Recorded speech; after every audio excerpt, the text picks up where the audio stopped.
Call the meeting to order. Do we have a quorum present? City Manager? So Mayor and Council, this is an exciting night for us. This is something staff's been working on for about 18 months now. So if you go back in time, this came really from a couple of council members, Councilman Gilmore, Councilman Ferguson, sent me some information related to how different organizations were using data and how open that data was to the public. We especially liked a video that Councilman Ferguson sent me about the city of Boston.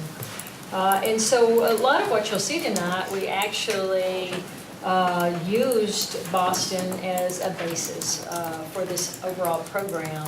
So really the point of this program is to have information inform our decisions. So historically what we've had performance indicators. Those performance indicators are developed by the departments. They are submitted with the budget and they go on in a book and none of us look at it ever again. So that's not good. Gina and I have talked for years about how we try to make performance indicators inform decision making throughout the year. And so this system, this dashboard, is a huge step in that direction. So also as part of this, as we started working on the dashboard, we were able to get involved with the What Works City, the Bloomberg project. They are here tonight. I'm going to let Gina actually announce or introduce them, and they'll say a few words. But they've been very instrumental in looking at what we're doing and giving us some direction, talking about what other cities are doing around the nation. I think they've been very positive about what we've done here because we're one of the only cities that's actually done this in-house, and I'm very proud of our staff. I'm looking at all of them right now. I'm extremely proud of what the staff has done. There is a lot of work in front of us. This data is live, and so that means we've got over 750 employees. They're entering data. One entry that's incorrect, you may see that impact a metric. So we're going to learn together. There's certainly additional measures that we would like to have. This Boston, you'll remember, actually has that measure of the overall performance of the city. And that's something we're not showing tonight. We'd like to work towards that. I think we need to define that very carefully so that it is truly reflective of those key measures that indicate how we're performing in relation to our customers. So with that said, I'm going to turn it over to Gina. Gina's going to introduce the folks from What Works Cities, and then she and Chris are going to give you an overview of the system. So what we have is the PowerPoint on the right side here. Hopefully everybody can see that. We've made some copies. I don't think I had enough for everyone. And then the dashboard's here on the left. And what we'll do is kind of as we're going through the PowerPoint, if it relates directly to that, Chris may kind of be showing you where things are as I talk about it. First, though, we do want to talk about What Works Cities. As Donna said, that was a partnership that we formed in April of 2016. The Bloomberg Foundation actually started this initiative in 2015. They have several partners, one of them being Sunlight Foundation, Behavioral Insights Team, the Harvard Kennedy School, their Government Performance Lab, and then Johns Hopkins University Center for Government Excellence. And we do have two representatives here today that worked with the city over this last year and a half. Catherine Klossick, we call her Kat, with GovX is here, as well as Noel Isama from the Sunlight Foundation. So I thought I'd give them a couple of minutes if y'all want to have anything to say. Sure. So just want to say thank you for having us. So I was here several months ago as part of our initial site visit, sort of part of the intake process of the What Works Cities initiative, and heard a lot about the big moves, departmental priorities, city priorities, and sort of the beta version of the dashboard. And through weekly conversations for the past year and a half, we've been sort of working toward what you all have been working on, and but we're excited to see launch tonight. And I was saying to Gina and Donna that you all, the value of the What Works Cities initiative is really the cities themselves. You all are powering this, and the network is the most important piece. And I'm really excited to connect Louisville to other cities that are part of the initiative that are maybe just coming on board and everything, to learn from you all about what you've done and the way that you've really built this dashboard, and of course the launch of performance management, which we'll see tomorrow, and all the really great work that is still to come, but all the really great work that's happened so far. So, the initiative, on behalf of the initiative and of GovX in Baltimore, just really applaud all the great work that everybody in the room has done, and probably folks who aren't in the room as well, and really looking forward to seeing the rest of the presentation. So thank you all. Great. And good evening, everyone. My name is Noel. I'm from the Sunlight Foundation in Washington, D.C. And just a little bit about us, just to give you an idea of why we're even here in the first place. There's the Sunlight Foundation. We're a nonprofit based in D.C. that's focused on using technology to facilitate transparency and openness and accountability in government. And then, so it's great that the cities embrace that and actually made it a part of their work. And most of what we did, or our primary task when we're working with cities through the What Works Cities program, is to help them develop an open data policy. In our time as a business organization, we developed an expertise in open data, and primarily it comes from a source of believing that transparency and accountability, and also government interacting with the city, is a lifeblood. It's the skeleton of our democracy. It's what makes it work. And so it's great that it's great to see cities embrace this and embrace improving themselves in that way. And what we did with Chris was to create an administrative open data policy that hopefully the city will take on. And some of the things, some of the features that we really like about the policy, and it's something that will make Louisville a leader in this sort of in this initiative, is that one, it's a policy that sort of creates uniform practices around the management of data in the city. This is so that every department actually contributes in that way to make sure that all parts of the city are fully transparent and open about what they do and how they do, and not so much in a way that sort of is punitive in any way, but it's actually something that where citizens can come and take a look and see how the hard work that you're doing on a day-to-day basis and figure out a way to contribute as well in terms of improving the city. We think this is what government's there for, is to work on behalf of the citizens, and if you actually view your citizens as partners, they can help you too. You actually brought up Boston, which is a great example of that. One of the projects that we like to highlight as well is sort of Boston Vision Zero. If you Google it, you can check it out. But what it is that in combination with the local civic tech community, so local tech people, the city put out its data around traffic fatalities. And so along with, in combination with citizens there, residents there, they were able to create sort of heat maps to help to figure out where fatalities are most likely to happen, and then in working with citizens, figuring out a way to plan future projects around that to reduce fatalities to the eventual goal of having zero traffic fatalities. And this has actually been great in terms of the city communicating to the citizens what's going on in their cities and work on future plan, helping them plan future road projects, things like that, which is something I know is a big concern here in Louisville as well. And so another big aspect of the policy which we really like is that it commits the city, or hopefully the city will eventually develop a central location for the city's data. You guys already have the dashboard, which is a great start, but eventually you're going to have a one-stop shop eventually somewhere online where if a citizen's looking for anything, or residents looking for anything related to the city in terms of information, it's going to be in one central location and online where people can easily find it. And one of the cities that we're working with, Glendale, Arizona, pointed out that every time government transparency and openness is actually also a signal for business friendliness. When we're helping them actually specifically figure out exactly what to do with their property data, like how to put it out there. And in doing so, actually, we interviewed people who were frequently requesting data from the city. And one of the really interesting insights is that every time was from a mortgage provider. And one of the interesting insights that they said was that every time that we asked the city for permit data or some type of government information, that's a loan for somebody's home, that's a loan to start a business. And so if you put that information out there, you'll have, it's a sign that the city's open for business, that it's a good place to live, and and that you believe and you're confident in what you're doing. And so also supporting historical and archival materials is a really important aspect, and we think that's something that a lot of cities skip over, but luckily Louisville sees the vision in that, and it was going to integrate into the future open data program. So I just want to commend the city here. Thanks for having me. Great job, Chris, by the way, for everything that you've done. And yeah, we're looking forward to see what happens in the future. Thank you. And I will just might add that everything that What Works City's done for us is free of charge to cities, so we don't pay them anything. And they've really given us a framework for best practices in these areas that we've just ventured into for the first time. And there's a comfort in that, kind of knowing what other cities are doing and learning from those lessons. And so they've been invaluable to us, and we really appreciate the time spent with them. The first thing we're going to talk about, Chris is going to talk with you about the open data policy. Well, I'll tell you what, no, that pretty much summed it up. I don't know what more I can add. Good evening, Mayor and Council. With our open data directive, really, we recognize the importance of the value of city data. And so what the City of Louisville's open data policy or directive is designed to do is really it aims to facilitate the greater release of data to the public.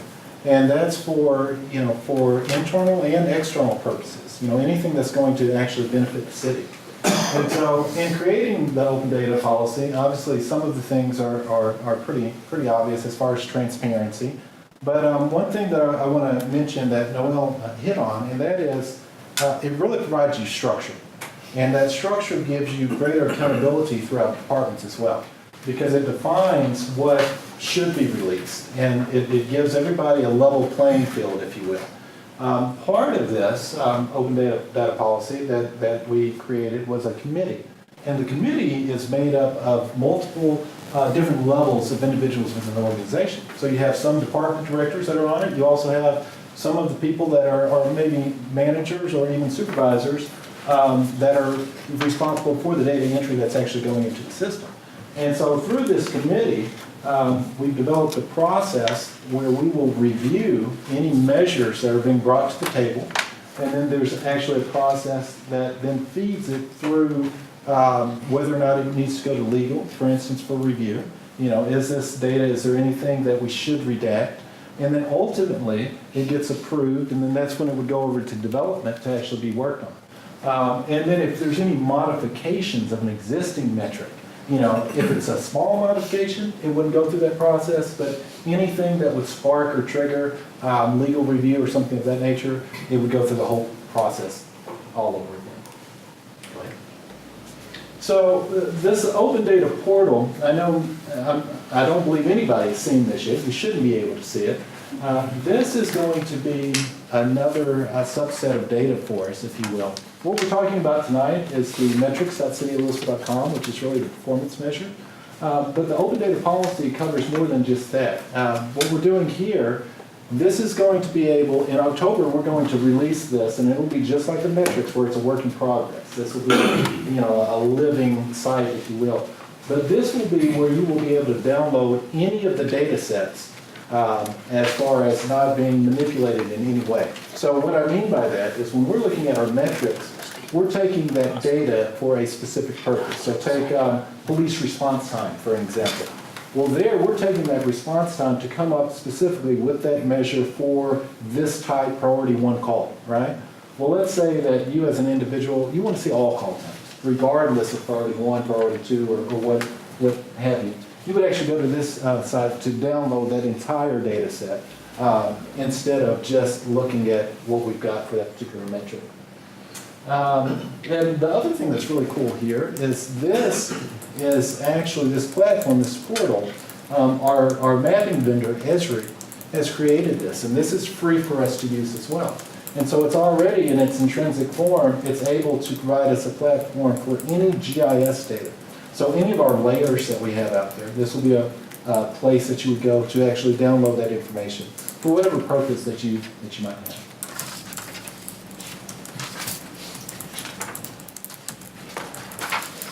So does anyone have any questions on that open data policy before we get more into the dashboard?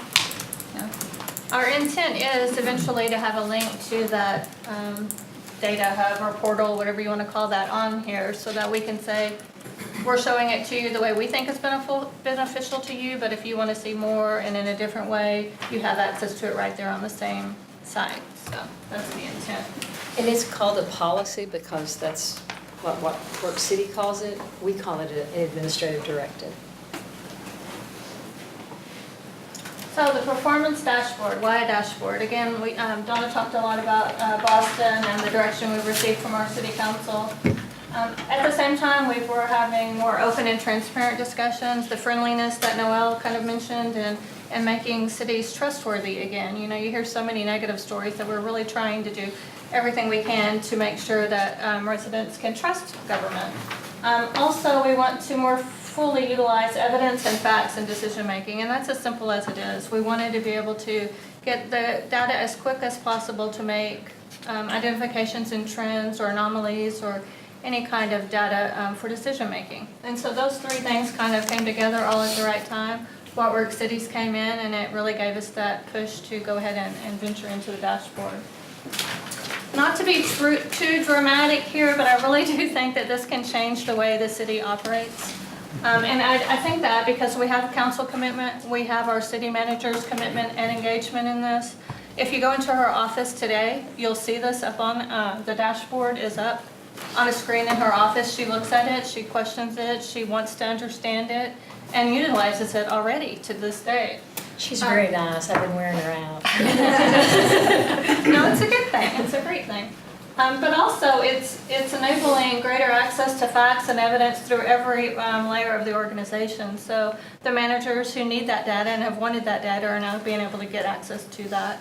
And that's just going to allow for better decision making based on evidence and facts rather than anecdotal or even delayed from reports that are a month old or something that they may have had. So I want to be sure that we're letting everyone know it's not a fad, it's not the recent program, it's actually, we're not having people learn new lingo or enter stuff into a new system. We're actually simply assessing and viewing the information that's already in our databases in a new way and in a timely way. So what we're trying to do here is take the enormity of what is the city of Louisville. As you all know, we have so many different businesses within the city of Louisville, and we're trying to just break those down into digestible bits of information that are easier for our public to understand and easier for us to use in a day-to-day environment. So here's how the data will be used. Obviously, for accountability and communication, just putting this data out there is going to show residents what we do as a city. Even if they don't look at the performance part, they see the magnitude of the measures that we're tracking, the departments, the priorities that are important to us. So that's an education tool. It's also going to be used for service delivery decisions, not just in terms of daily, but in future decision making on services. In management of resources, our budgeting decisions, as well as staffing decisions, all the way through to assignments in that day. You know, if you're looking at certain areas at certain times, you can use this timely data to make those choices. By council, it can be used for policy recommendations, that you'll have the latest and greatest data at your fingertips and be able to run what you want to run to be able to make your decisions and your thoughts on policy. As a tool for community dialogue related to performance. And then also, we're right in the middle of implementation of a 10-year Louisville 2025 plan. It's important for us to be able to measure that and for the residents to understand where we are on that. So we hope to use this as a way to do that, as well as our city priorities. And then lastly on this list, but certainly not least important, is to better manage our infrastructure assets. We have $298 million in capital projects right now out there, and we continue to grow that program. We put money into it annually, and being able to allocate resources based on where it is needed and what the infrastructure ratings are is important for us. And so I really think that what we're doing here can change the way that we view how we allocate our resources. So as Donna mentioned, Louisville decided to go internal. You know, we had the option of going with vendors to be able to provide a dashboard or to go with our internal staff. When we weighed the pros and cons of that, one of the negatives was we didn't want to put any more burden on our staff. We wanted to simply be able to, not our IT staff unfortunately, but the rest of the city, we wanted to be able to say, if you're putting it in a database right now, that's all you need to do. We're going to take it from there and not have them every week or once a month go in and put it into another system. And if you do a vendor outside the city, you have to at least upload data into systems. And so we didn't want to do that. Plus, most of those vendors do monthly or quarterly updates and uploads to their system. It's not live, it's not daily, and so we really felt like it was important for us to be able to go to a timely database. So we did use our internal ITS staff, and I just am not normally a very touchy-feely or, demonstrative person, and I can't say enough about our ITS staff. I think, as Kat mentioned, she and I met once a week throughout a lot of this, and I met with this staff once a week, and it wasn't nice meetings where you sit down and go, hey, do you want to make metrics and talk about graphs? I mean, we sat down and said, no, that's not working, that's not what they want, this doesn't make sense, why are we looking at it like that? And they would spend a week working on it, and I'd go, no, that doesn't look good. And we went back and forth, and the attitude and skill level of these people is incredible. I put them against anybody. So council can see who you are. You want to? Yes, absolutely. From right to left, we have Jason Kirkland. He is the business manager that's over this division as far as all development. And then we have Elizabeth Mays. She is the supervisor over all the analysts. She is our senior business analyst. She's been in that position coming up on 5 years. And she oversees the day-to-day operations of the staff. We've got Colton Wood, who's been with us now for coming up on a year. We've got Christina Larson, who has been with us. She started out, both Colton as well as Christina started out in our intern program, which has been very successful with especially finding this talent base. This is a very sought-after skill set. And so we are very fortunate to be able to have this on board. And last but not least, Laura Fisher, who brings a very unique dynamic in the sense that, unlike the other two individuals, she was more on really the policy and process side of everything that was happening in community development, and then had the aptitude to learn the technical side. And so when you combine all that together, it's a very powerful and unique skill set. But I would like to give these individuals a round of applause.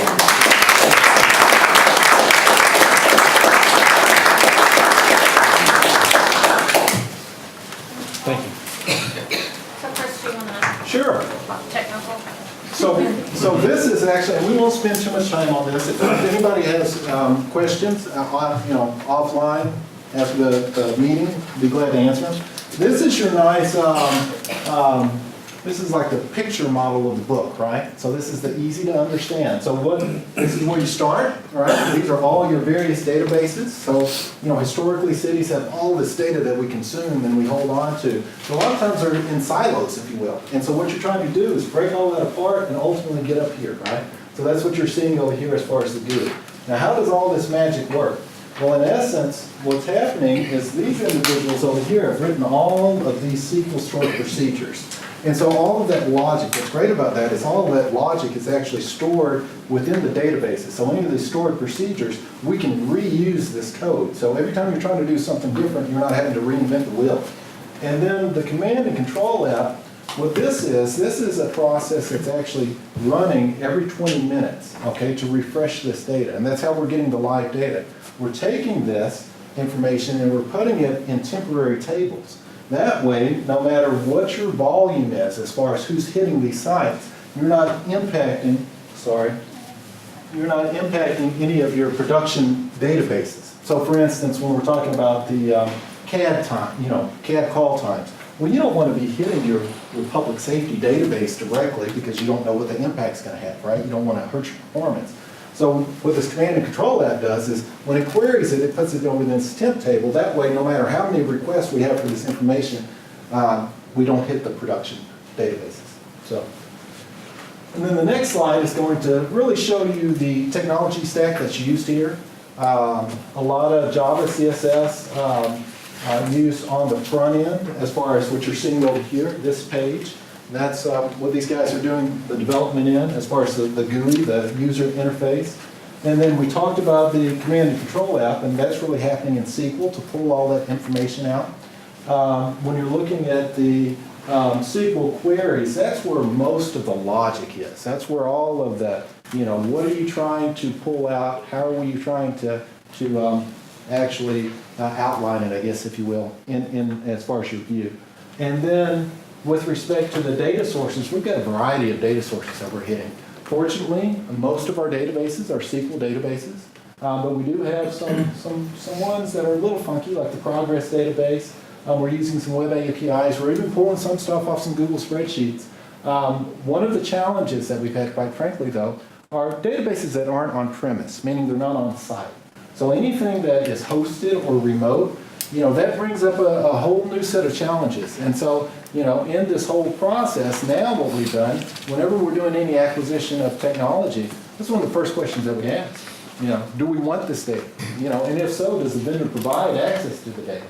And so through a number of methods, either API calls or we've looked at trying to set up VPNs and things of that nature, we're able to access the majority of data, but we still have some systems out there that unfortunately we can't hit yet. But that's a concern I wanted to mention. It's definitely noteworthy. And I guess I already got into some of the challenges, but clean data, this was mentioned initially. Gina brought this up, and it's the integrity of the data is a must whenever you're going to do this, because since we are hitting it live, it really puts the the onus, if you will, on the end user that's putting in that data. Because we had a scenario where we saw a work order that showed it had been closed before it was ever even requested. So, I know we want to do good, but things of that nature can skew your statistics. So having clean data is definitely something that's important. And I just might mention, that's 10 times as important here when it's live. Normally you have a little bit of a buffer to go in and go, let's change that. Here, it's live before you know it, and the first time you see it's when the world sees it, and so it makes it even that much more important. So we are learning together. And that's that other bullet point where we're saying that the departments have to really know your data, and that is because you're going to be questioned.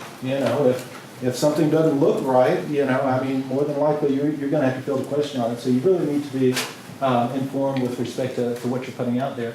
But one of the biggest challenges that we've had, quite frankly, is the demand for additional metrics. And Jason said it best, I think, that the success brings more requests, if you will. And that's a good thing. We're not complaining, but then really I know Gina's worked with the departments to try and prioritize those requests. At first we looked at the low-hanging fruit, but then it's like, well, what's really going to be meaningful? What are we going to have get the most impact from? And so we've decided to look at doing those first. So Chris mentioned, how did we decide on the ones that you see before you?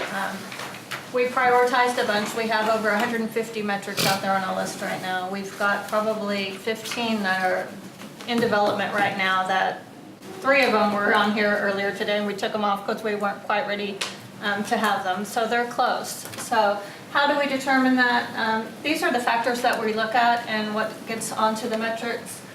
The benefit to the department, how useful it'll be for the department. We don't want to waste their time with any of this, so if it's not useful to them, then we don't want to track it. Also, what's valuable or interesting to the public. We want this to be a site where they can go and understand and be educated on City of Louisville operations, and so we look at that. Again, the linkage to city priorities, particularly infrastructure, is important here. The linkage to our 2025 plan, as well as concerns related to the resident survey. So if we got a low resident survey, like for instance, sidewalks were ranked low, I think at 57%. And so that was one measure that we went to develop, which you won't see here today. It's an interesting story. We actually developed a metric that said of all of our service requests, how many do we respond to within 2 days?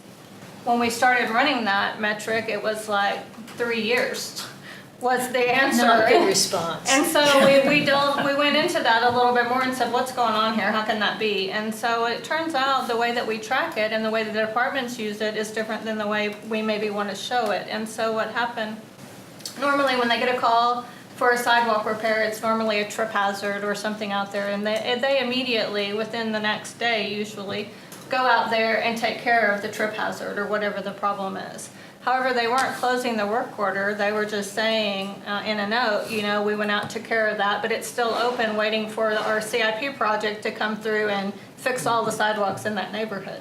So that metric was looking like it took 3 years. And I thought, that's really not what we want. What we really want to know is how many do you get to, and fix that trip hazard? How long does it take you to do that? And then let's put a work order in for the ongoing CIP portion. And so that's what they're doing now. And so that makes sense. It makes sense to them. And it makes the measure that much more valuable for us. So you'll see that in the near future. They're starting to move towards that now. And so after we have that data in place for a little bit, we'll be showing you that metric. The rest of those, you see the data set availability. You know, there are some that we just can't get to or that we don't actually have yet, and so we can't do a metric on those if they don't exist. The availability and specialty of IT staff. So some of our business information analysts are well versed in particular systems like our development side or our financial side, and if they get a moment to work on something, then we might push up a financial one because Colton has time versus a development one because Laura doesn't have time yet, and so on. So that can do priority. If we're already having to track something for a professional association or a mandate, we might as well put it here because we're already doing it, so that can move up. And then lastly, with all of the priorities we have and the amount of time that we have, if a department is very interested in this and engaged in it and answering my calls and talking to me back and forth about what they can do and how they can do it, then those are going to get to the top of the list. If I have to keep calling and saying, I haven't heard from you, what do you want, are you looking at this, then I'm not as excited to be working with them either right now. So that kind of goes into play a little bit. It's like, you know, you need to bring something to the table too. And so that's kind of how the priorities are selected on the metric side. As I mentioned, well, I don't know if I mentioned that, we have over 100 metrics out on the dashboard right now. When you look at this dashboard here, you'll see 48 metrics at the bottom of the page, and they kind of scroll back and forth. These are the queried metrics that actually are developed out of a database and are live and actually changing every 20 minutes, as Chris mentioned. The other 60 plus metrics are static metrics, and those are gained off of like the resident survey. They're gained off our annual reports, anything that we already do out there that actually tracks performance and gives our residents a good idea of what we do are actually out there as a static measure as well. So here we're going to talk a little bit about how you can view a metric. I think Chris will pull a metric up, just I guess any of them. You can see on this page we can look by department, as Chris was doing. We can look by city priority. Let me go back and show them where that was. And then we can also look at them by big moves. So if you're just interested in looking at big moves and seeing how we're doing there, you can do that. If you're interested only in infrastructure as a city priority, you can do that. Or you can go to a department.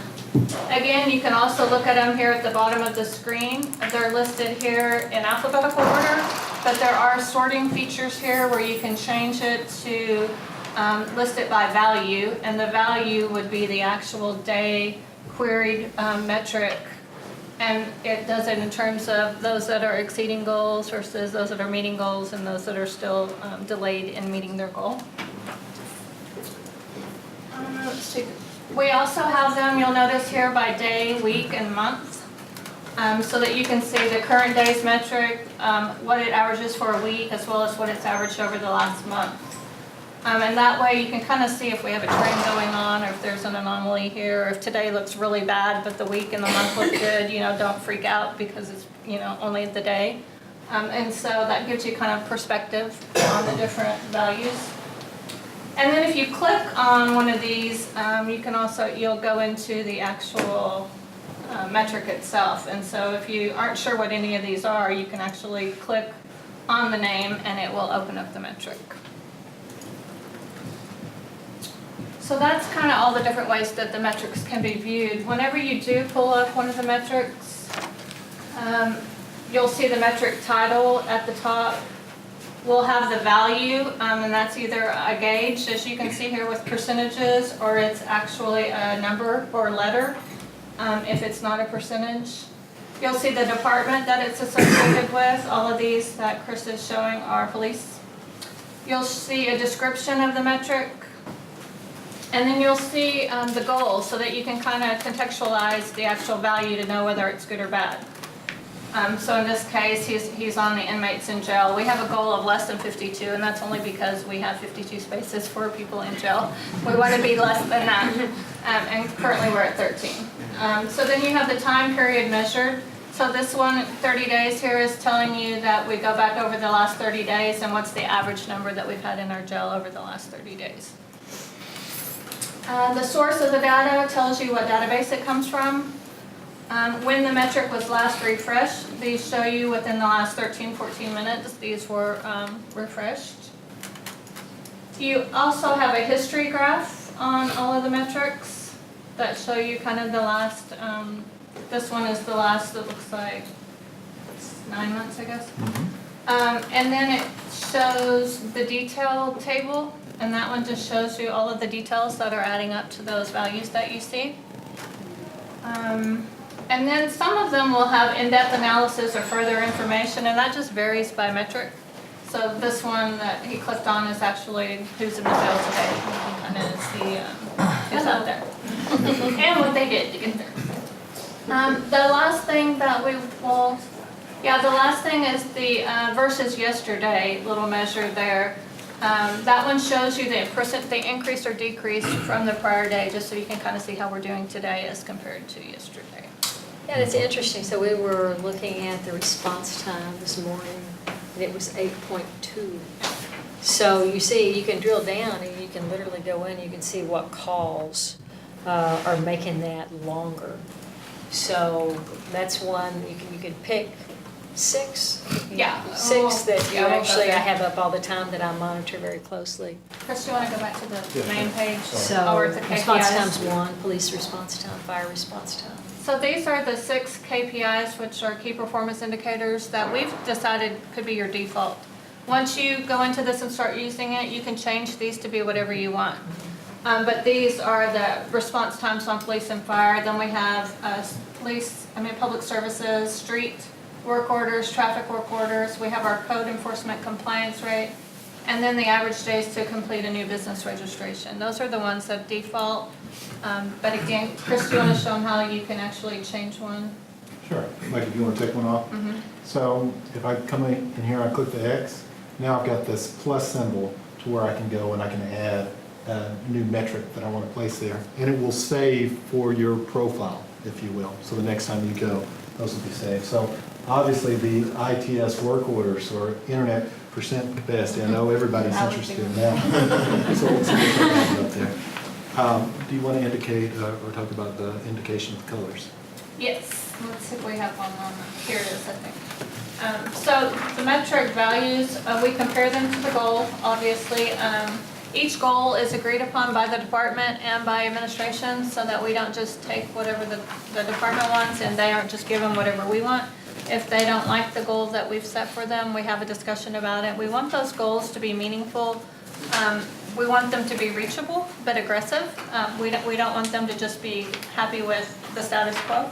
So there's always going to be a give and take, and those goals can change over time. But that's how they're determined originally. When we compare it against the goal, if they're meeting the goal, it shows up as green. In this example on the PowerPoint, that dark green, the goal is 70% and they're at 80%, so they're in the dark green. That's well exceeding the goal. If they were at 70, 72%, it would be in the lighter green kind of portion.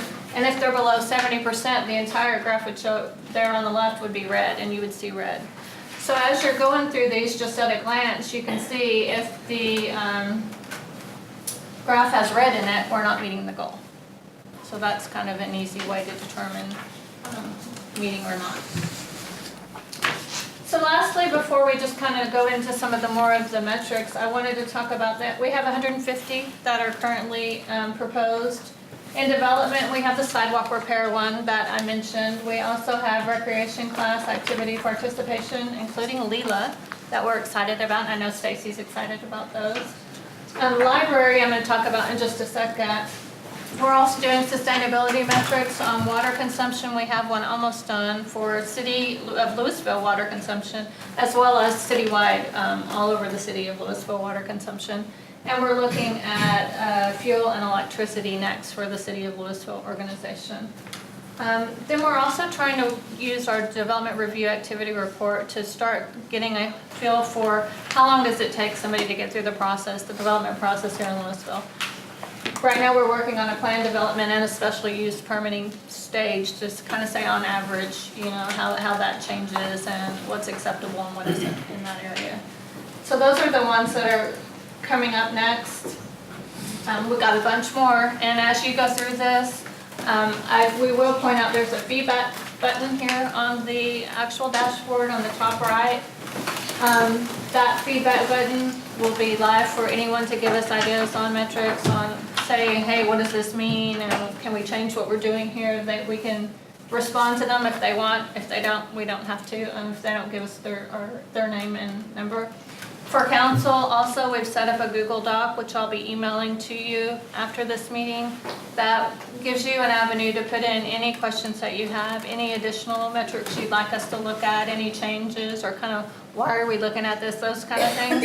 And as you add to that Google Doc, it'll email me, and we'll be able to add those to the priorities and kind of make sure we're addressing the things that you're concerned about. What we foresee in the future right now, this is 48, I think, metrics. If you look at the city of Boston's, they have, I think, 21, something like that. I think the idea here is actually to lessen the amount of metrics that you actually see on the city dashboard, and we'll create departmental dashboards that feed into this overall citywide one. And one example of that is actually in the library. The library was actually entering into Excel spreadsheets a variety of data that they've been using for a number of years. I don't know how far back they went. We have 2 years of the exact same categories. Okay. Going back. Usually they're state mandated reports.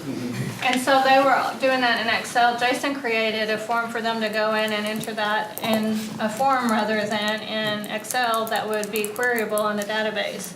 And so as soon as they're entering that for another month or so, we'll be able to start querying those, and that will give them the ability of up to almost 80 metrics for the library. And at that point, we certainly don't want to add 80 metrics to the citywide one, but being able to consolidate kind of some of those over into the citywide one to show how well the library is doing at a glance will be great. And then if you want more detail, you would go into the library dashboard. So that's kind of the where we see this going. I also put at your seats a performance management meeting agenda. What this is going to be, what we're trying to make sure is that we utilize this data, and it's not just something that we say we're going to do and then we kind of let it go by the wayside. We are going to have bi-monthly meetings to start talking about these metrics and making sure they stay at the forefront. These are staff-driven meetings, and Donna will lead these meetings and make sure that the department directors are on top of their metrics. This first one that we're having is tomorrow morning at 10 a.m. We have What Works Cities here that's going to hopefully come in and talk with us a little about how they've seen other cities use their performance meetings and make sure that we start out on a good fit on making sure that we utilize the data. These are some of the examples that we have talked about. The city manager, I really wanted her to just reiterate to the department directors how important this is to her so that they understand. I understand it because I see her every day, but I want them to understand the importance of it. She also wants to have a biannual individual meeting with each of the directors on their metrics, so twice a year she'll do that. And then we'll have twice a year where we meet with managers, directors, everybody on the Open Data Committee members, anyone who's really involved in performance to go over it all and make sure it's relevant and that we're keeping them in the loop of what we're doing with performance management. And then we want to get into citizen involvement. One of the ways was through feedback on the button that we just showed you. We're also going to use the Louisville 2025 committee as an avenue to kind of look at this and give us feedback on what they think we should add or not have or what's important to them. And the annual hackathon, I think I'll let Chris talk about. So that's one thing that you're seeing a lot of different cities do now. And a hackathon, I know it might sound bad, but it's intent, it's for good purposes. And really what it allows you to do, you have a lot of people that collaborate. So what we're talking about, maybe we do it in the library or something like that. And we want to start out annually until we really get a good grasp of it. But collectively, you produce all of this data for individuals. And I'll give you an example. Let's say here we had the data for BCTA or something like that, as far as all the transit routes. And somebody could come in, let's say a citizen, and they could take that data and they could actually show real time, like where buses work, where trains are, to try and create an app, something that's going to be productive for the community. So when you're looking at hackathons, the intent there is to take the information that we've got in all of these databases, provide it to the public to enrich the community in some form or fashion. And the last a way to involve the community is really publicizing that open data portal that Chris is going to be working on, where all our data sets will be, and making sure that they know that they can go out and pull the data any way they want to see it and go ahead and run the reports that they feel comfortable with. So we'll be sure and do that. So that was just kind of an example of what we're doing, and kind of the second page is an example of what those bi-monthly meetings will look like after that first one, so that you can kind of get a feel for that. So now I thought we'd quickly go through the metrics, and we don't have time, I know, to delve into them, but I wanted you to be aware of what was out there. If you have any questions on it, feel free to let me know, or Chris know, or Donna, and we'll be happy to address them. I think we've talked about, well, let's just make sure we talked about it. We talked about how the feedback, big moves. On the circle there, if you click on the green, you'll actually know, you get a definition that it's exceeding expectations. Right now, 70%, or 68.8% is exceeding expectations. 20% are delayed, and then that 10% are on track. So you can kind of get a feel for that fairly quickly, how the city's doing overall. If you don't like this narrative, one time you've read this narrative, this is actually pretty much a condensed version of what we just went over in the PowerPoint. You can X out of it, and it goes away and frees up kind of some of your screen space there, so that you can see it a little bit easier. It's not so convoluted. We've talked about the KPIs across and how you can change them. The scrolling occurs every 15 seconds unless you hit the pause button. And then you can pause it and really spend some time looking at it. And so that's what I normally do when I go in. I pause it so that you can really get a feel for the colors and trends and kind of what's going on. And then if you want to start delving into the data, again, these don't show you any of the static metrics. These are all just the queried metrics. So if you want to go into them all, the easiest way for me to do it when I'm kind of going in and just checking through it is by department. And we'll just go through these kind of one at a time if y'all want to quickly, and I'll do this fairly quickly. Animal services, these are all static measures, and these are taken off of the citizen survey. You can see they're satisfied with volunteer programs, and we just linked the volunteer information there because I thought if you're interested in that measure, you may be interested in more facts about that. The only one that they aren't as satisfied with is the cost of adopting a new pet. And again, our goal is 90% there, and we're at 83%. The citywide metrics, we have 2 of those. The average number of days to complete an open records request. We have a goal of less than 8, and we're at 6.4. Travel time on I-35. That one is Getting just better. Is that 8 days? That's from I-35 from the northern limits to the southern city limits, and that's 8 minutes right now. So that one shows you a map and kind of shows you where we're measuring, and it, I guess, uses Google Data. And then the rest of these are all from our citizen survey. A lot of those deal with communication, and we've talked a lot about that in terms of Louisville 2025 and working on those metrics. I think, keep on going. That residential municipal cost of service comparison, we saw that in the budget process with City of Carrollton does the survey, and we're #1. So we wanted to make sure we kind of broadcast that that's not a survey we do. And then we link to the Carrollton survey there so that they can understand more of what exactly that means and what they're comparing. You want to go to the next one?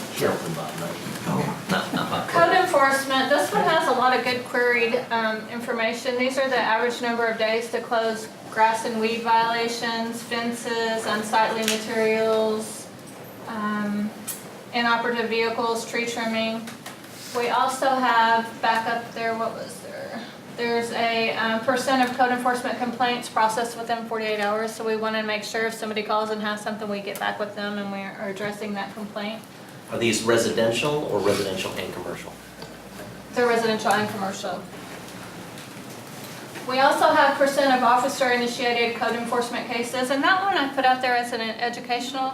I think most people think that we're out there waiting for people to call us and tell us that there's an issue. And when in fact, our officers are really proactive in going out and finding those cases and making sure that they are addressing them before they reach the point of having residents complain about it. The code enforcement compliance rate is at 98%, and then we have one below that that shows how many comply within one notice. I think it's at 89%. And then that last one is the static measure. And again, the static are light purple and the queried are dark purple. So when you're looking at those, that's an intentional color coding to be able to see which ones are queried and which are static. And that one shows you the follow-up survey that we had on city appearance. So you can get more into, well, what don't they like about the city, in particular in code enforcement. Community relations, those are all just static measures off of our annual resident reports dealing with website, social media, and the Horizon newsletter. You've seen those. Court, these are off of a municipal court survey that our judge actually does annually. Our goals here are very high at 90%, so you can see 85, 84, and 88%. Warrant rounded? Warrant officer contacts per day, that one is an average number that shows over the last 24 hours, so they've actually contacted a lot in the last 24 hours, 19 people. Development services, we have average days to complete a fire prevention permit plan review, so that's how long it takes to get through that plan review. And then average days to complete a new business registration. And that includes time that, the business takes to get us back information. It's not just staff time and what we do, but the overall kind of average. Then we have economic development. This one we have our office and retail vacancy rates as well as our office space average rate. We have the growth in Old Town taxable value over the last year and the growth in our TERS number 2, the Huffines TERS, over the last year. And then this last one on the left is actually a return on investment from ED incentives, so that we can see here that for every dollar we put into an ED incentive, we get back 2.2. And that's based on an ED agreements report. If you go into that, you can look by year, the taxes paid by the entity versus what we actually incentive. And so that gives you kind of that ROI on those. Finance. Sales tax collections year to date, that one shows you where we are today versus where we were last year. And there's a whole dashboard there that shows our, this one was our August payment. We got 3.6 million, which was up 5% from August the prior year. Our percent of prior year collected, so we're already collect almost 90% for the fiscal year. And again, this is 3 months delayed, so take that into consideration. Shows you the 10-year collection trend as well as the monthly payments for every month for the last 14 years. So that's a lot of information in terms of how sales tax is performing our financial health of the city. We also have net debt per capita with a goal of less than 100. We're at $593. And then days of general fund reserves, our goal is always to have more than 60 days in reserves, and we're currently at 158 days. So that one. The rest of these are all static. They talk about the budget award, the CAFR award, and our excellence in procurement award. And then we have, of course, our AAA bond ratings, because that's a great indicator of financial health in the city. Fire, a lot of these were the same, well, we haven't gone through police, have we? But we have our average time, response time to medical calls as well as fire calls. You can see the detailed history here, the details of the calls that make up that average time. This is over the last 7 days. That was another interesting one. We started doing, on priority 1, we started doing just a 24-hour period so we could see how we're doing. We didn't have that many calls. for priority 1 calls in a 24-hour period, especially on the police side, surprisingly. So we might have 2 or 3, and that was looking really odd. Sometimes it would be super low, and we were like, what is going on? That you just don't have the volume of priority 1 that you would think that we do, fortunately. So we look at that response time in a number of ways. Here you can click in to see even more detail. You can see traffic, alarms, fire, medical, and then once you click on one of those, you can pick any of these categories to click on again, and the calls that make up that average response time will show. So if you really want to know specifics about any one type of call, you can see that there. Further down, I think we have the response time history graph.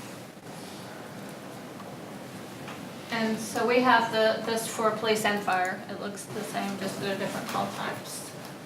We have call received to time dispatched, call dispatched to on scene, and then we have from when the time is when they take the call to when they leave the scene. And so we're trying to measure that several different ways. And the last one is the only static one on ambulance service satisfaction based on our resident survey. Health, or the average daily health inspection score and the percent that pass health inspections over the last 30 days, which is a bit misleading because if they don't pass, they're normally closed down. So you would hope that would always be at 100, but this one shows you the actual map of where the locations are as well as what their latest scores are over here on the left. So if you're interested in any one restaurant, you can get that fairly quickly.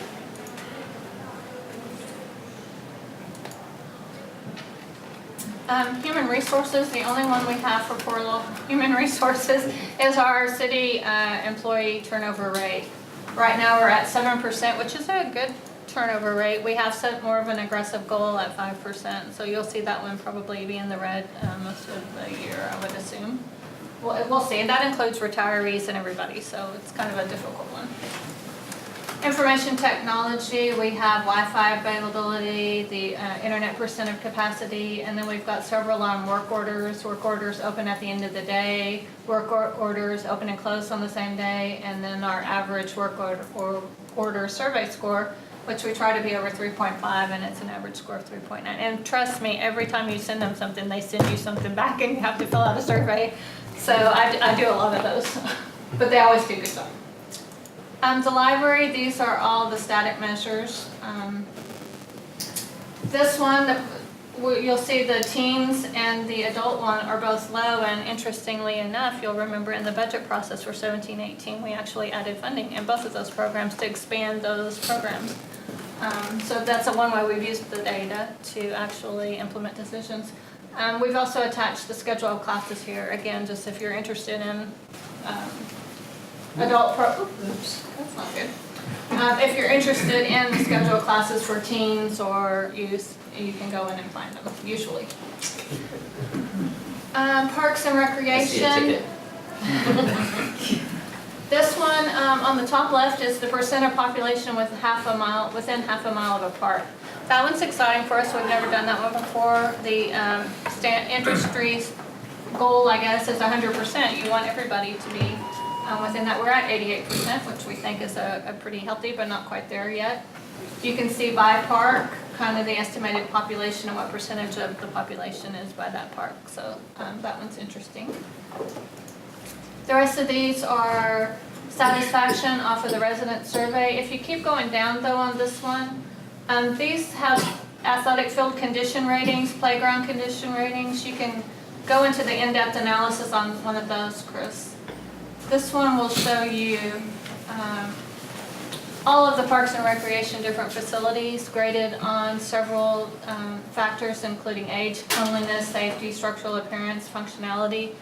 This is something that the Parks and Rec staff does once a year, and we will hope to get this into a database fairly quickly so that we can start querying that, and as improvements are made to those or changes made, that they'll actually show up. But it is a good source of information right now if you want to know more about any of the facilities, and it's an example of how we've incorporated that infrastructure report card into the measures. What else? What's after parks? Police.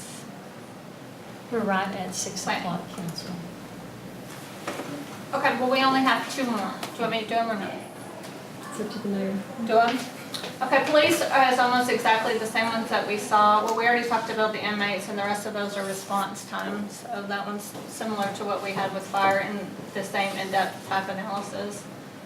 This one shows response time.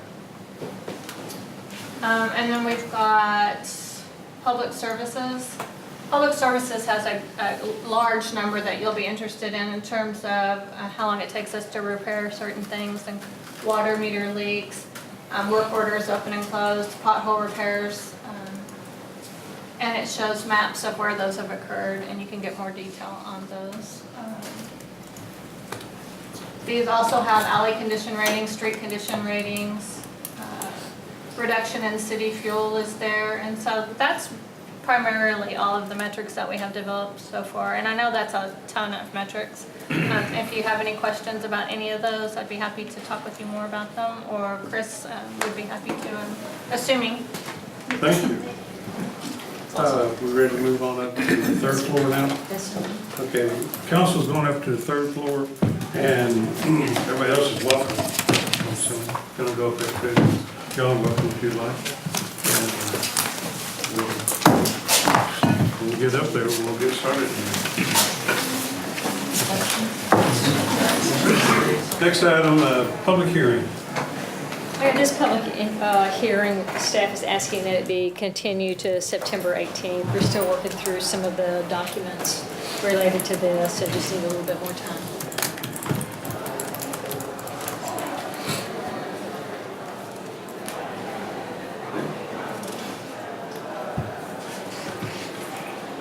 Item 2. This is your second required public hearing on your budget. We do have a video that we would like to share with you before you close out the public hearing. Okay. And this is just a hearing, not a vote, right? Yes, sir. Yes, sir. I'm now aware of that. You're so quick. Okay, then we have a consent agenda. 3, 4, 5. Anybody have any qualms about any of those? Sir? Regular hearing, 6.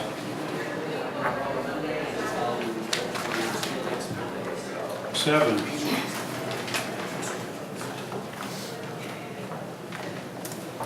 8. Mayor, you have to excuse yourself on that. 8. Oh yeah, I have to abstain on that one, so.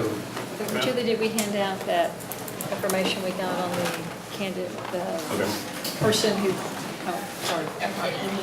He needs to leave. Yeah, sorry. Good. Need to get out of here right now? Okay. Sorry, Mayor. That's okay.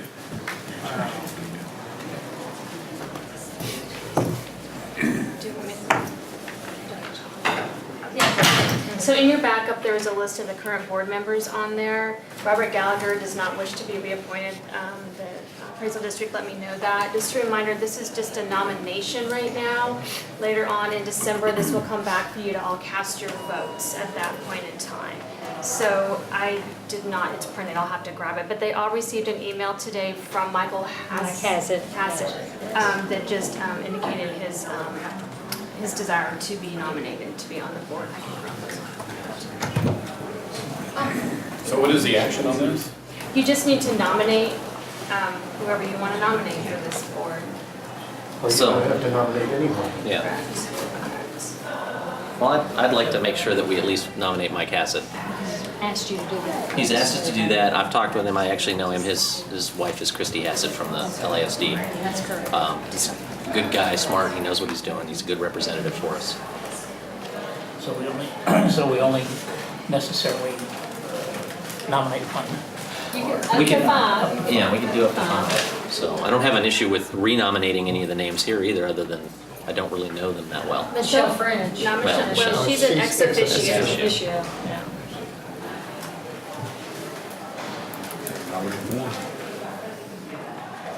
Typically in the past, you've all nominated whoever. Yeah, historically we've just regurgitated the names, good, bad, or indifferent. Is that a phrasing? Probably could have picked a different word. That's a good way to do that. I then you get a list of all the names, you know, nominations from the different cities. And then the vote counts, and then, and yeah. Yeah, Gotcha. exactly. Okay. So we get so many votes and LIC gets so many. About 10 times what we get. Yes, they do. It's basically 10 times the tax dollars too, right? Or square footage. You guys ready for the mayor to come back? Yeah. No, I kind of like it. It's kind of fun. No. It's kind of cool.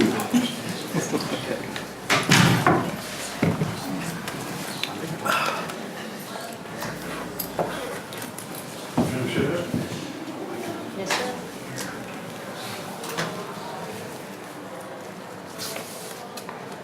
Okay, Yeah, that was the last one, so. okay, so we're through with that. Anybody have anything else right now? Okay. We'll convene at 7 o'clock in the council chamber. All right. Reconvene the regular session of the Louisville City Council. First item of business is the invocation by Mayor Pro Tem Daniels and pledge to the American and Texas flags by Councilman Gilmore. Please stand and join in a moment of silent prayer and reflection.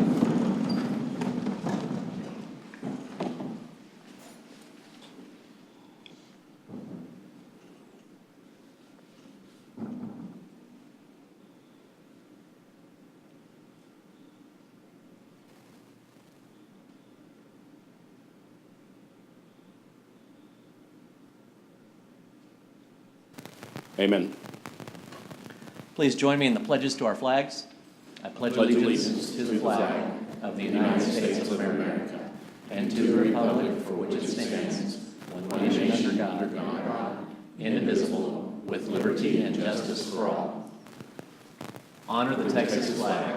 I pledge allegiance to thee, Texas, one state under God, one and indivisible.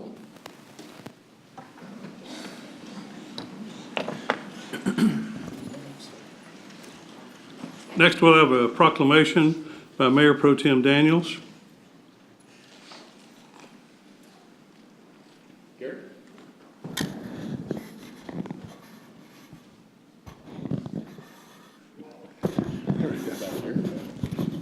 Is there anybody else with you? No, Teddy from our office will take some photos. Okay. Okay, I get to do the proclamation tonight, and I'm excited about this one because if y'all don't know all the things that United Way does, it's staggering. So it's exciting to do this proclamation tonight. So I'm going to go ahead and start off here. Whereas United Way of Denton County achieves its mission to improve lives in Denton County by mobilizing community resources and building partnerships that help children, families, veterans, people experiencing homelessness, and people affected by mental illness. And whereas United Way of Denton County and its partners help more than 80,000 Denton County residents each year by assessing community needs, developing collaborative solutions, and measuring results. And whereas United Way of Denton County seeks to reduce duplication of efforts through increased coordination of activities by providing backbone support to collective impact initiatives that address complex community problems. And whereas locally led by 46 community and business leaders, the Board of Directors of United Way of Denton County continues to find innovative ways to serve people of all ages in our community who need a helping hand. Now, therefore, Rudy Durham, Mayor of the City of Louisville, and on behalf of the Louisville City Council, do hereby proclaim the month of September as Live United Month. So, Gary? This is Gary Henderson.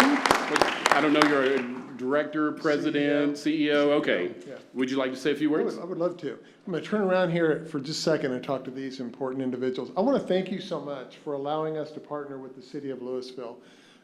Councilman Gilmore, Melinda Galler, your involvement and leadership in the Denton County Homelessness Leadership Team, your participation in the Denton County Behavioral Health Leadership Team is affecting lives across Denton County. And to have Louisville at the table with us is so important to be able to serve people across this large county. So thank you for your continued support, and thank you for allowing us to be a partner of yours. Thanks. Thank you.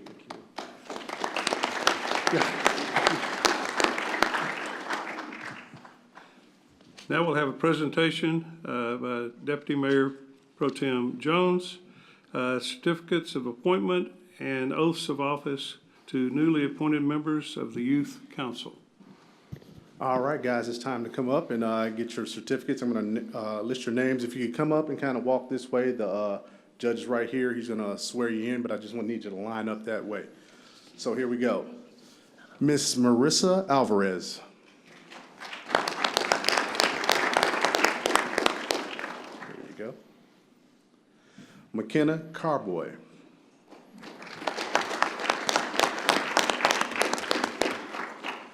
Madison Deal.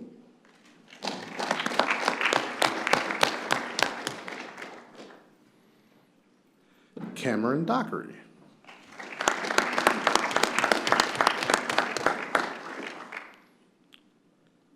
You can come this way. You can come up the middle. Our next person will be Isha Harish.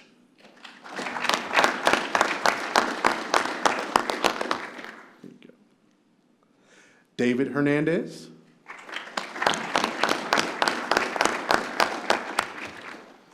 Jacqueline Hernandez.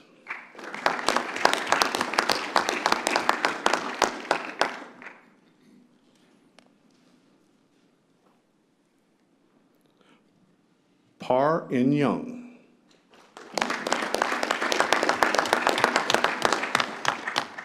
Right. Ashley Nicole Irwin.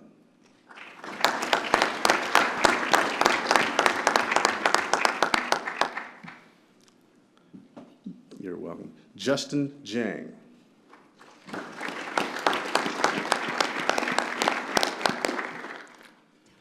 Matthew Jimenez.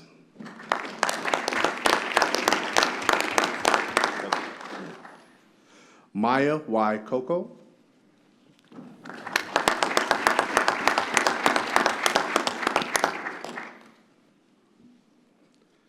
Macy Kunke.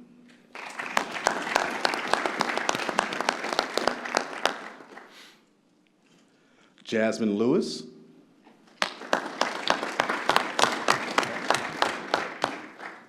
Maya Maldonado.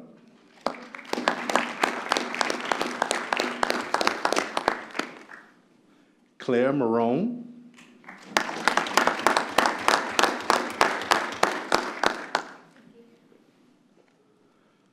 Ariana Mata.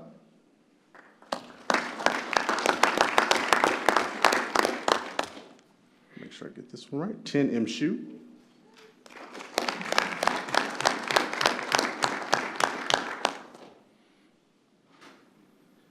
Kaylin Simplis.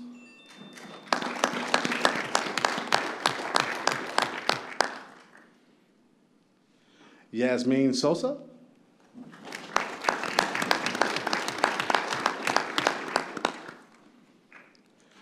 Audrey Srinivasan. Did I get close? I promise you all I'll know your names by the time we're done. Bradley Sykes.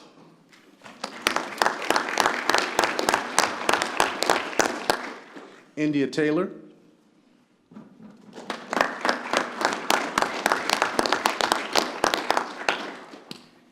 And Michelle Tron. I don't have, do you have Gabby Lloyd's certificate?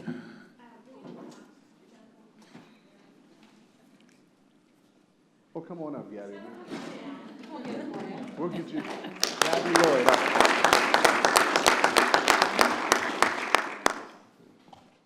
Nope, I do have it. Gabriella Lloyd.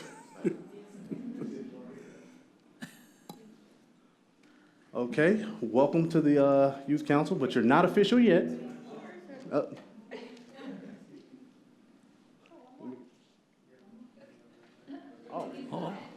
Jose?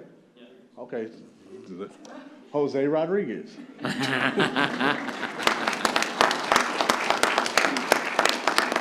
Is there anyone left? Bueller? All right, so now welcome. You guys can kind of scooch that way a little bit. So now to administrate the oath, our own Judge Holman. If all of you please raise your right hand.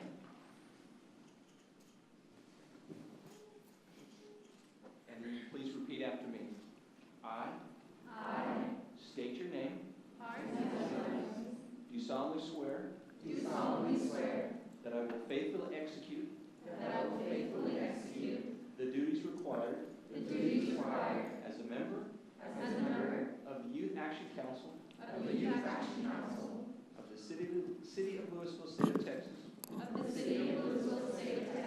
And will. To the best of my ability. Preserve, protect, and defend. The Constitution and laws. Of the United States. And of this state. And the charter and ordinances. Of this city. And I furthermore solemnly swear. That I have not directly or indirectly. Paid, offered, or promised to pay. Contributed nor promised to contribute. Any money or valuable thing. Or promised any public office. Or employment. As a reward. To secure my selection to this position. So help me God. Congratulations.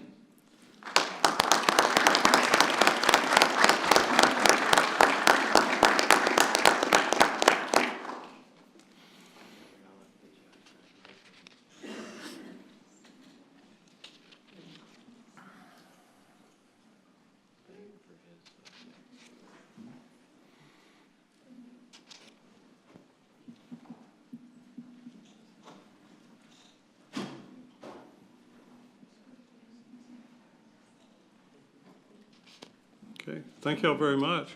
And parents, thanks for letting us get to know these folks, and hopefully it's going to be a good 9 months here.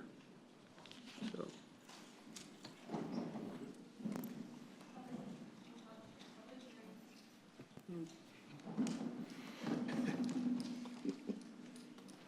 Public hearing number 1, consideration of an ordinance granting a zone change request and an ordinance granting a special use permit and 4 variances on 6.68 acres legally described as lots 11 and 12. Block A, ARTX Park Addition, bounded by East Valley Ridge Boulevard on the northeast side and Mario Court on the west side. Staff is requesting that the City Council continue this public hearing to the September 18th, 2017 City Council meeting. The recommendation is that the City Council continue the public hearing. Move to continue the public hearing until September 18th. Second. We have a motion and a second. Is there any discussion? All those in favor signify by saying aye. Aye. Opposed, say nay. Motion carries. Thank you.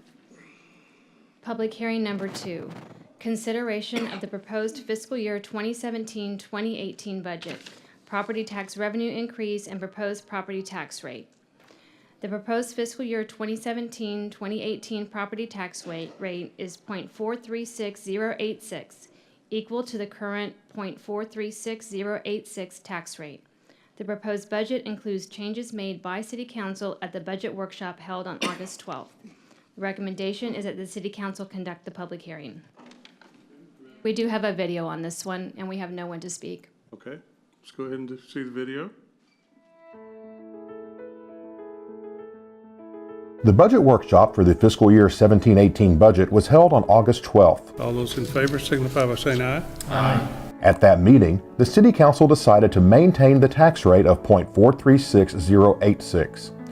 This is .318766 for maintenance and operations and .11732 for debt service.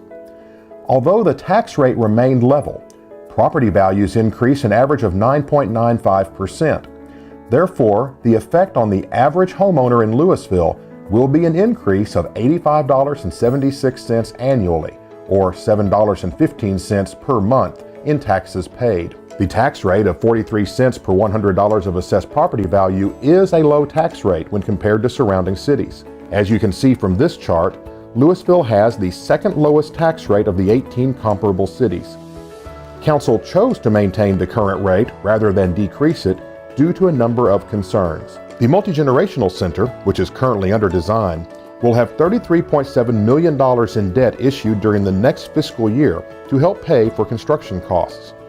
The debt service on this issuance will impact the budget in fiscal year 18-19. Operational costs for the center will also begin in fiscal year 18-19, and it will be fully operational the following year. The impact of this center is anticipated to be over $1.5 million. Another concern is the cost of construction projects, particularly those involving concrete construction, which continue to rise. Although we have been able to increase annual pay-as-you-go funding for streets capital projects by 32% over the past 5 years, the cost of construction is outpacing this growth. This year, a one-time $3.4 million cash outlay for street cost inflation is included in the budget. The City Council also is cognizant of the need to staff the new fire station that is being built on the city's east side. This fire station will become operational in fiscal year 18-19. This brings with it 18 new firefighter positions at a cost of more than $1.5 million. The additional revenue generated in the 17-18 budget will be used primarily for one-time costs such as additional funding for sidewalk repairs and infrastructure improvements, including City Hall exterior repairs and various roof repairs. The budget input tool used this fiscal year as a way to receive public input on the budget indicated an interest in allocating funding in the following 3 areas: Old Town, sustainability, and thriving neighborhoods. These items include not only general fund items, but also items that are funded by the Hotel Motel Fund, which can only be used for tourism-related activities, and the Crime Control Sales Tax Fund, which can only be used for law enforcement activity. In Old Town, operating costs for the newly opened Visitor Information Center in the heart of Old Town are included in the amount of $62,971. In addition, $25,000 has been included to better market Old Town as a destination. One of the new special events in the Wayne Ferguson Plaza this year was the St. Paddy's Day celebration. Because this event was such a success, the proposed budget includes an additional $12,500 to expand the event. Sustainability improvements include replacement of outdated irrigation system components to better take advantage of improvements in sustainability features associated with new systems. That's at a cost of $146,995. And LED lighting for outlining City Hall and the MCL Grand for $87,000. Energy Star rated roof repair and coatings are scheduled for various city buildings at a cost of $372,000. The Thriving Neighborhoods category was defined as including police and fire, as well as infrastructure improvements.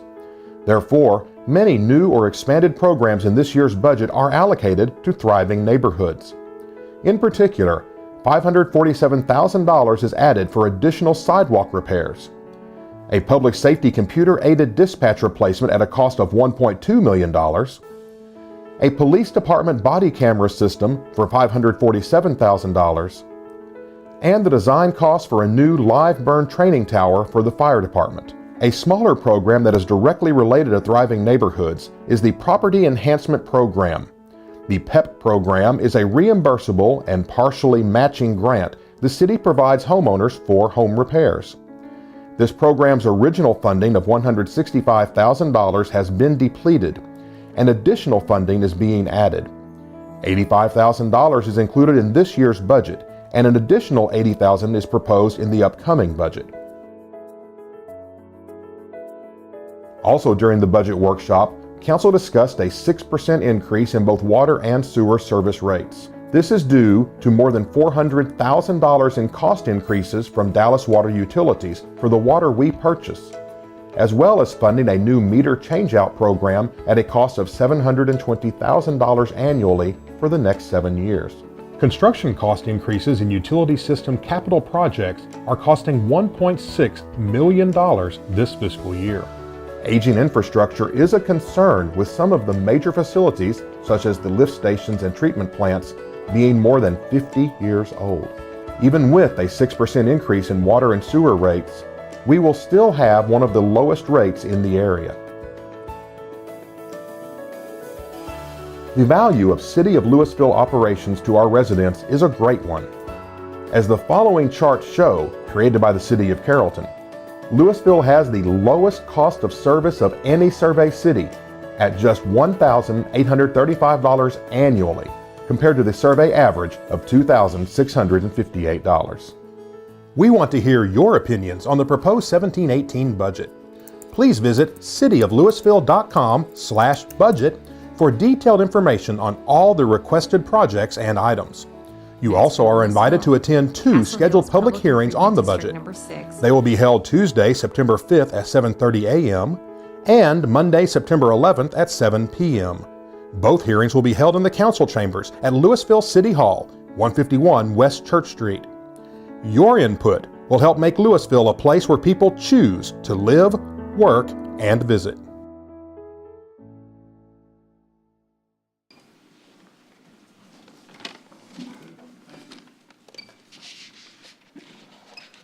Move to close the public hearing. Second. We have a motion and a second to close public hearing. All those in favor signify by saying aye. Aye. Opposed, say nay. Motion carries. Visitor Citizen Forum. At this time, any person with business before the council not scheduled on the agenda may speak to the council.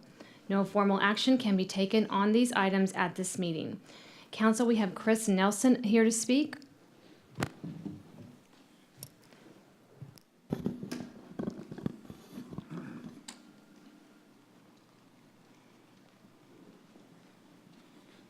Mr. Nelson, if you will please state your name and your address.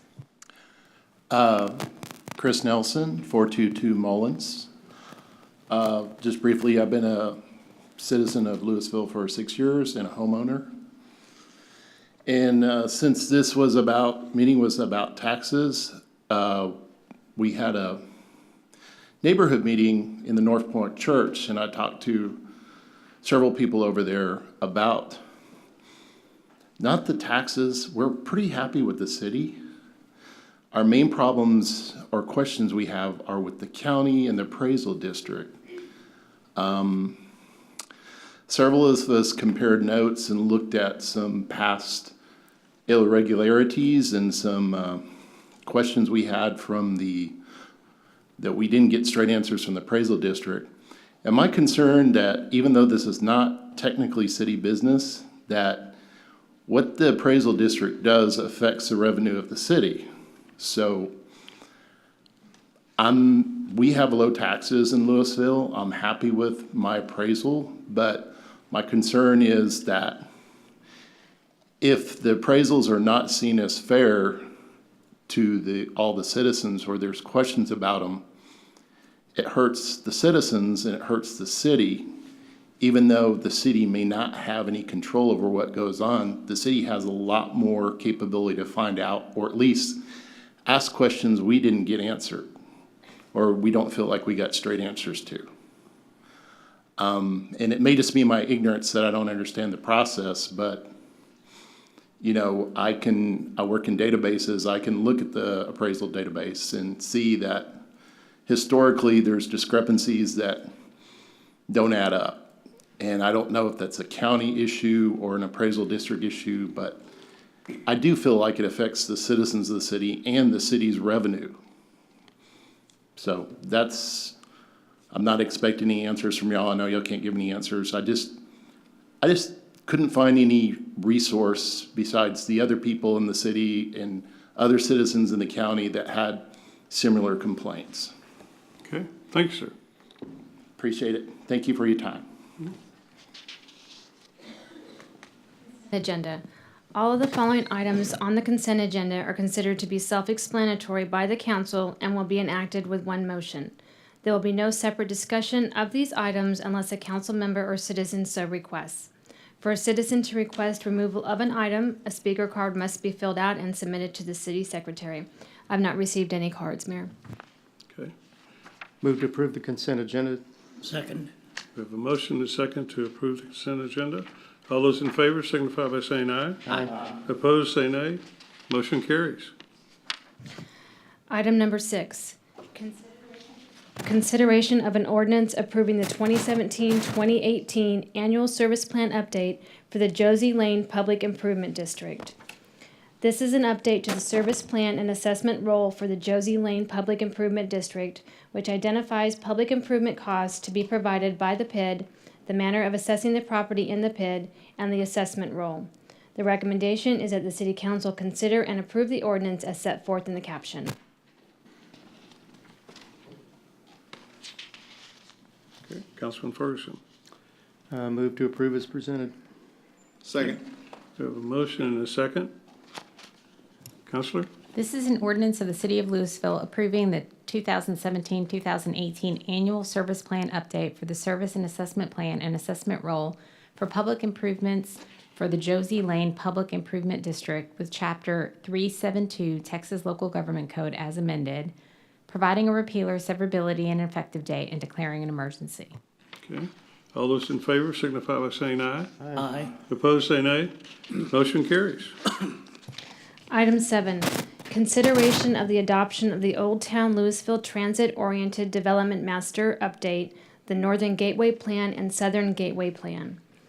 The Old Town Transit-Oriented Development Master Plan Update is intended to serve as a supplement to the 2010 Master Plan, focusing on current market conditions and strategies to accelerate redevelopment in the area. Furthermore, the Northern and Southern Gateway plans were created after design workshop was held. P&Z recommended approval by a vote of 5-0. The recommendation is that the City Council adopt the plans as presented. Planning Director Richard Ludke is present to answer any questions. Okay, anybody have any questions? Okay, Make a motion to approve? Second. we have a motion to approve in a second. All those in favor signify by saying aye. Aye. Opposed, say nay. Motion carries. Thank you. And on number 8, I'm going to be abstaining because I am employed by the Denton Central Appraisal District.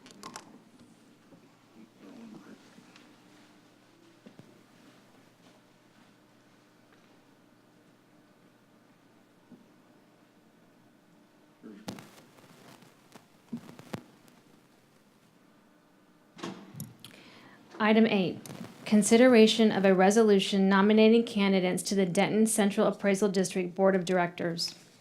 The Denton Central Appraisal District has requested that the city nominate up to 5 individuals to serve as the Board of Directors. All board members are up for re-election and wish to be re-elected except for Robert Gallagher. The current DCAD board includes Charles Stafford, Connie Smith, David Terry, Robert Gallagher, Mike Hassett, and Michelle French, who serves as an ex officio member. The recommendation is that the City Council approve the resolution as set forth in the caption. Okay. Any comments or questions? I'll entertain a motion. Move to approve with all the nominees with the exception of the one, what's the gentleman's name? It's Robert Gallagher, and Michelle French serves as an ex officio member.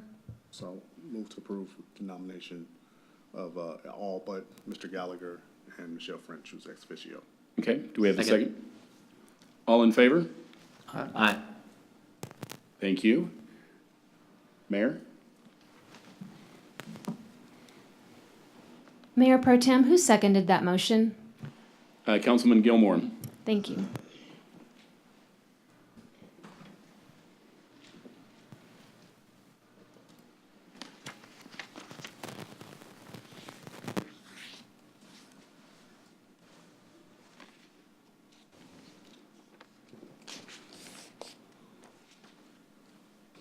Okay, we're now down to reports.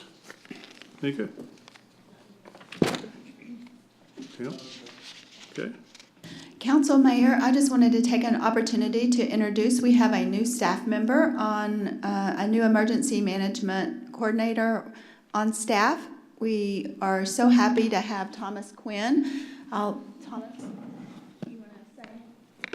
Thomas comes to us from El Paso. He has a number of years of emergency management experience handling some major things that have happened in his city. So we're very happy to have him. So do you want to say anything, Thomas?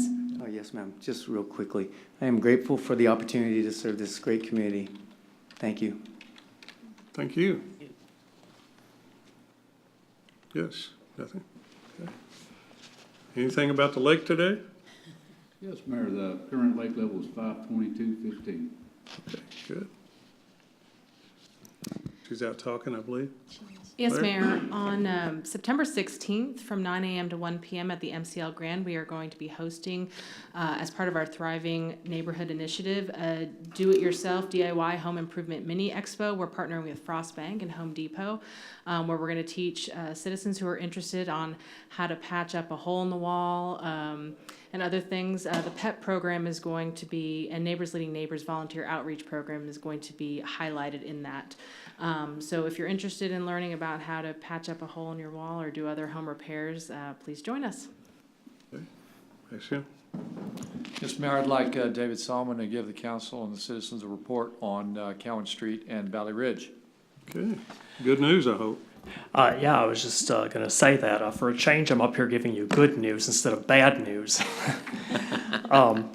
We're getting close to opening Valley Ridge, and we've selected a date for the ribbon cutting. We're planning to do that on Thursday, October 5th, and we're looking at sometime around 9 o'clock in the morning, and we'll obviously, there's some more details to work out, and we'll be getting those out as soon as the other details are set. Related to Valley Ridge, we are also planning to permanently close North Cowan Avenue at the railroad bridge on Thursday, September 21st. That'll happen sometime during the day. And of course, that has to be closed as a part of opening the new railroad crossing on Valley Ridge, which will be opening just a couple of weeks after that. We're working with James Conkey and his group with some marketing, and some of that will start going out before the end of the week.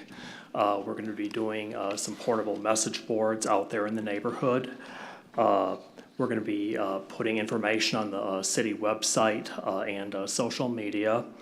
We're going to be delivering door hangers, and of course there's going to be a news release. So I'm happy to be giving you some good news, especially on that important street project this evening. Okay, thank you. Anything else, sir?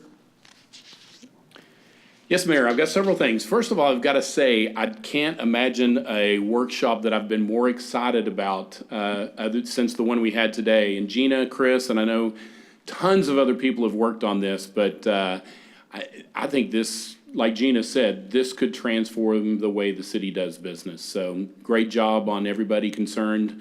And I'm looking forward to it actually rolling out and, you know, on a night with nothing to do, just playing with numbers and looking at it. So the next thing, Mayor, is I did want to remind everybody that Thursday, the 14th, is the North Texas Giving Day.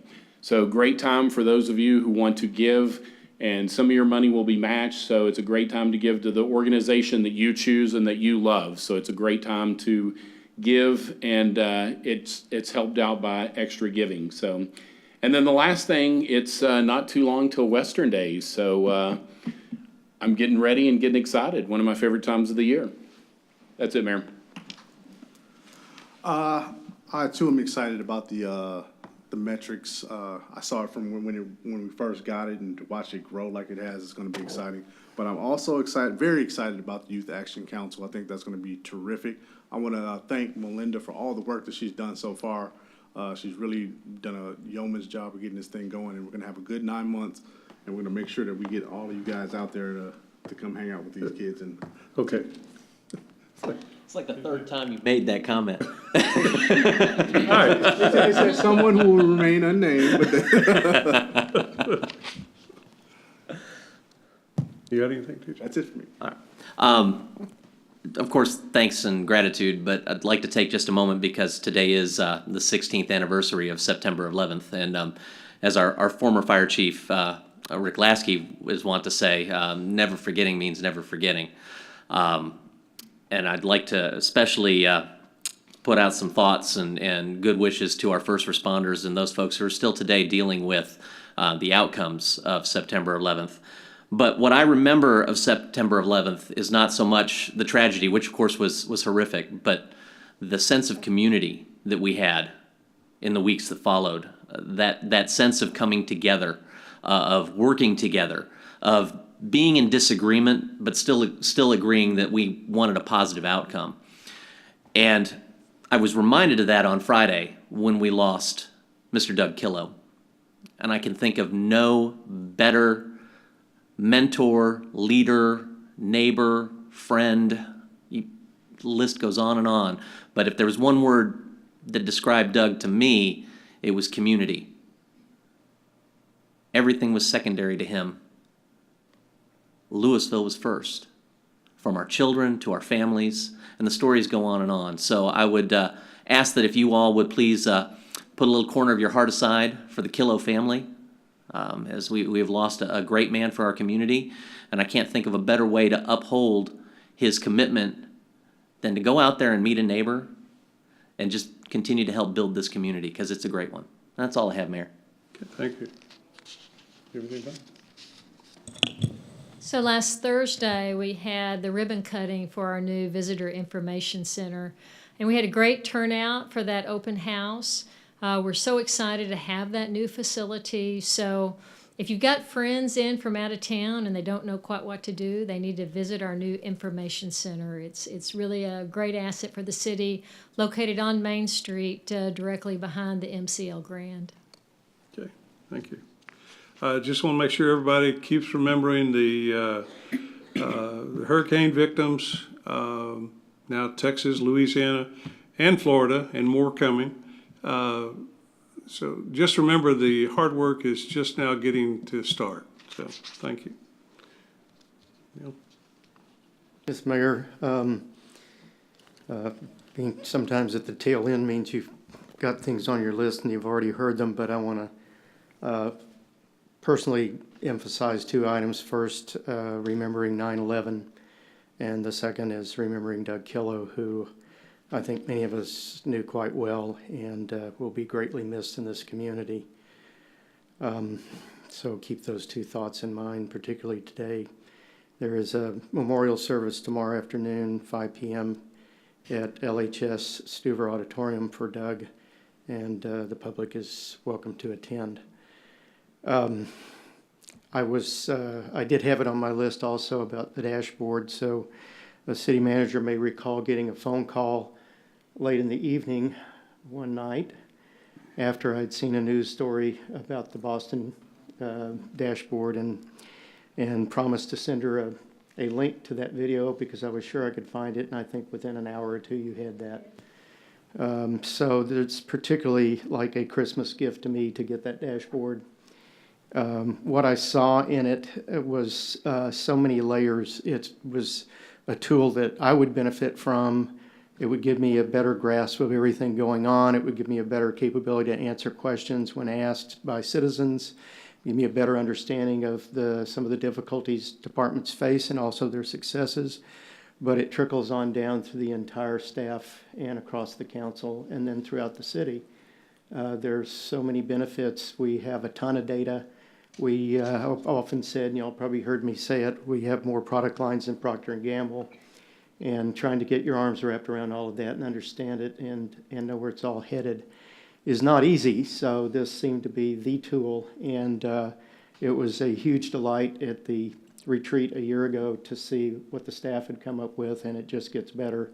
And is typically one of the tabs that's open on my browser so I can take a peek at different things throughout my day. So again, huge thanks to every single person who participated in putting that together, which is pretty much every single person in the city.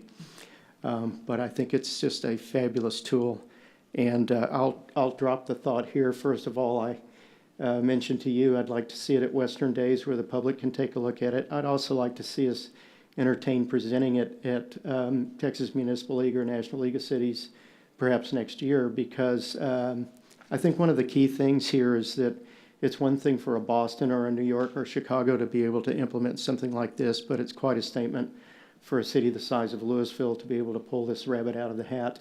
And I think it's also then a message to other cities, you can do this too, and there's enormous benefits. So I'd like to put that on my wish list now that we have it all up and running. So with that in mind, let me move to the MCL Grand. We have a live performance coming up On Friday, September 15th, by Kyung Oh, playing violin. She was winner of the Symphony's spring artist competition. And she will be playing Prokofiev's second violin concerto, which is quite difficult and quite entertaining, and I would describe it as fireworks, although I use that term a lot with classical music, but certainly tickets are still available, and if you can come see her, I think you'll be very entertained. There are other things on that program too from the symphony. Public events, so we've already mentioned the Home Expo. LuLaRoe is having another shopping event on September 17th at the MCL Grand. Yoga in the Plaza will continue every Wednesday through October. Acoustic jams always on Friday night, and huge attendance and just sometimes I think world-class performances. Art exhibits, Darren Fagan will be opening September 16th with a show called Sculptures Earth and Beyond, and that'll be in the main gallery. And the Visual Arts League Artist Choice presentation opens also on the 16th in the North Corridor. So you're invited to come see those. And with that long-winded set of comments, thank you very much. Thank you. Bob? Mayor, I will echo what Councilman Ferguson said about being at the tail end. Everything that I was going to say was mentioned before. So I was going to talk about the dashboard. I'm really impressed with that, especially being a SQL programmer. I can appreciate the effort that went into producing that.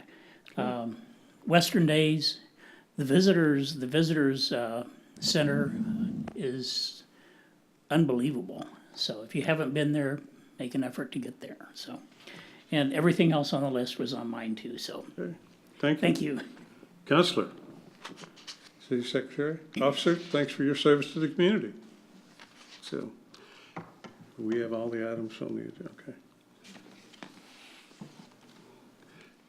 We're going to go into closed session in accordance with Texas Government Code Subchapter D, Item 1, Section 551.074, Personnel, City Attorney Liz Plaster. Item 2, Section 551.072, Real Estate, Property Acquisition. Item 3, Section 551.087, Economic Development, Deliberation regarding economic development negotiations. We're now going into closed session. Council, is there any action to be taken? move to adjourn. Second.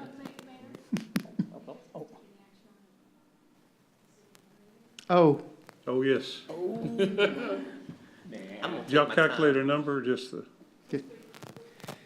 Okay, so move to approve a 3% raise for the city attorney. Second. Okay. Any discussion? All those in favor signify by saying aye. Aye. Opposed? Motion carries. Got a motion and a second to adjourn.